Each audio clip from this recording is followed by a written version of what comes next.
Hey everyone. I want to make this first vlog post to just sort of thank everyone for the support. I put out the Facebook post today, becoming public with my diagnosis, and the amount of support and just general traction that it's gotten has been really incredible. I've been very private with this whole thing. Obviously, I was diagnosed back in September. Really didn't tell a whole lot of people. If you knew up to this point, and then congrats, you can consider yourself sort of in the inner circle. But I really didn't share this with a whole lot of people, and it really was hard for me to step out and actually do that sharing. And I'm still sort of about it. I'm not a social media influencer. I'm not someone who gets in front of cameras. I hate the sound of my own voice. Why the heck am I doing this? There's a few reasons. I really want to put together a set of content, blog posts, videos, whatever, for my daughters. I got a 5-year-old who's going to be 6 in 17 days, which she's been telling me all day, and a 2-year-old who is just the most empathetic, sweetest child I've ever met in my entire life, and goes to sleep like a champ. I've never seen a kid go to sleep like this kid, man. It's post bedtime, and I'm sitting out in the backyard having a good time. It's wild. It's really wild. But I really wanted to put together something for them so they could sort of know what happened. Something I didn't really share in the initial blog posts, unless you sort of know, my total story. As a young person, my mother passed away when I was 15 of metastatic colon cancer, or the results of it. She'd been fighting it since I was in about 5th grade, and I was really protected from a lot of information.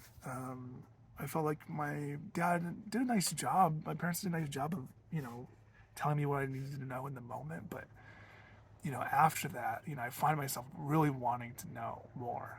I wish I could just talk to her about it.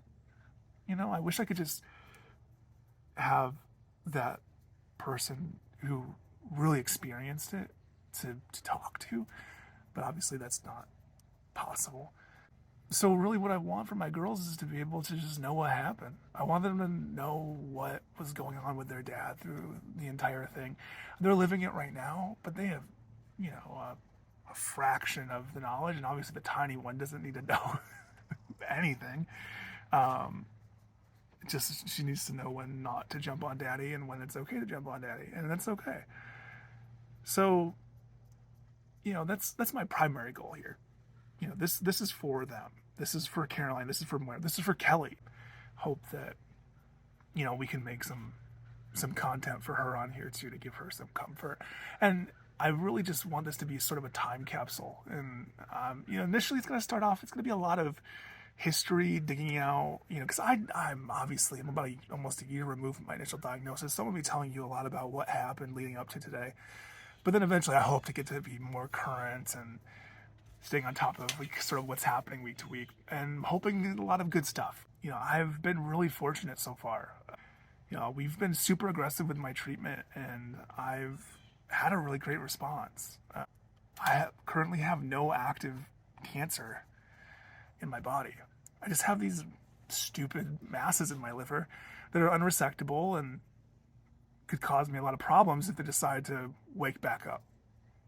And so right now, the only option for me, or the best option for me, is a donor for a liver transplant. Now, I'm currently entirely evaluated by the University of Michigan to receive a donor liver. I'm listed, so I could get a deceased donor, but the way that they determine the transplant lists, it's like guy like me whose liver functions pretty well because I didn't abuse it. I treated it really nice. I was very kind to my liver. And now my liver functions really well, but it's just riddled with tumors. So they use a score called a MELD score, which is a combination of a bunch of different blood labs. I won't bore you with the details. But that score ranges from 6 to 30 something, I don't know. And people who are receiving livers are in the 20s, higher. I'm a 6. Basically, my liver functions pretty much perfect by those measures. So the odds of me getting a deceased donor offer are pretty stinking low. Like basically non-existent. Not zero, but pretty much zero.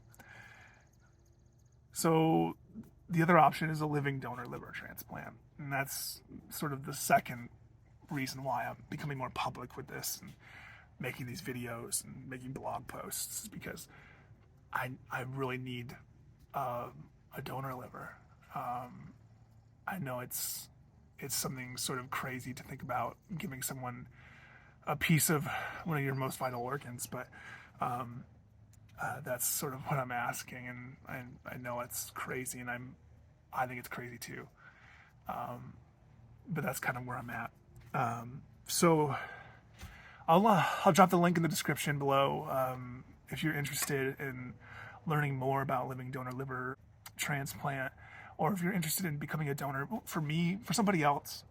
I'll drop the link below too, to fill out for the University of Michigan to get in contact with them. In general, to become a living donor for, say, me, you have to meet a few requirements. They'll put you through a pretty aggressive set of evaluation, which a number of my family members who have already taken this to task have started to experience.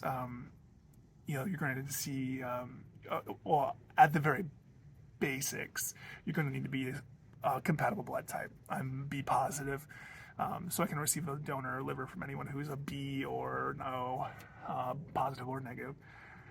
Then there's, anatomy scans, so there's MRIs, there's psychiatric evaluations, there's a number of different things. You'll meet with a social worker, you'll meet with a surgeon, you'll meet with a hepatologist, you'll meet with a bunch of different doctors, because they are very concerned about your well-being in this as well. It's not all about me.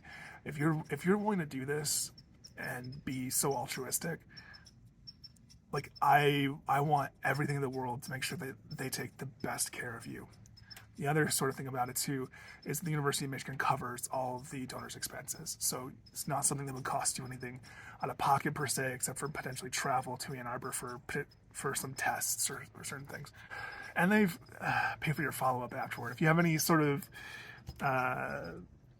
issues down the road, they take care of that as well. I'm making this vlog for my girls, which is right in the title. I'm making it for anyone else who's out there who's going through something similar. You have a family member who has cancer, you have cancer, you know someone, you have a friend. Just to know you're not in alone. I'm right there with you, and we're fighting through this together. And there are going to be crappy days. There are lots of crappy days. Last night was sort of crappy. I spent most of the night awake. I just couldn't stop thinking, couldn't turn my brain off. And it's not uncommon. If you read my blog posts about my treatment, you'll know that the chemo is what makes me sick. When it comes down to what is going to get me the best chance of survival, what's going to get me the best chance of spending more time with my girls, is this liver transplant. And right now, it's a waiting game. I have all my evaluation done. I'm squared away. I'll probably never see a deceased donor. So until someone comes forward and I have a living donor that's a match, I'm sort of sitting here and I'm going to keep doing chemo. I'm going to keep getting sick. I'm going to keep damaging my nerves and doing all that kind of fun stuff. Because I'm not going to give up. I'm not going to give up. There's nothing about this that makes me feel like I want to give up. Sure, when I'm sick and I'm down, I'm feeling terrible from the chemo, there's days I wish, like, why the heck am I doing this? Why do I want to do this? But I quickly remind myself every reason why. I've got so many reasons. So, thanks for watching. Please like the video, subscribe to the blog, and I hope to see you on the next one.